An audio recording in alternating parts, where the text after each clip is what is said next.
Hi students, welcome back to my channel Electronics Express. Today in this video, let us learn about some of the important comparisons between the intrinsic and the extrinsic semiconductor. Now moving on to the topic, first let us see the comparison table. So this is the comparison table between the intrinsic semiconductor and the extrinsic semiconductor. The first parameter is the purity of semiconductor. The intrinsic semiconductor or the pure form of semiconductor, whereas the extrinsic semiconductor or the impure form of semiconductor. The next parameter is the density of electrons. In an intrinsic semiconductor, the density of electrons is equal to the density of holes, whereas in an extrinsic semiconductor, the density of electrons is not equal to the density of holes. The next parameter is the electrical conductivity. In an intrinsic semiconductor, the electrical conductivity is low, whereas in an extrinsic semiconductor, the electrical conductivity is high. The next parameter is the temperature effect. The intrinsic semiconductor depends on temperature only, whereas the extrinsic semiconductor depends on temperature as well as on the amount of impurity. And the last parameter is the impurities. In the case of intrinsic semiconductor, no impurities are added to the semiconductor,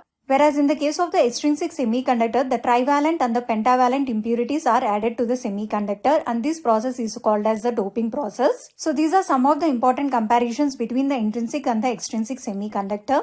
Now let us see the question of the day. To obtain electrons as majority charge carriers in a semiconductor, the mixed impurity is, the first option is monovalent, the second option is divalent, the third option is trivalent, and the fourth option is hexavalent. So this is the question. If you know the answer, comment me the answer in the comment box. So this is the end of the video. Hope you like this video and understand the concept of what are the important comparisons between the intrinsic and the extrinsic semiconductors. If you like this video, please do like, share and subscribe to my channel Electronics Express. And don't forget to click the bell icon. Please subscribe to my channel.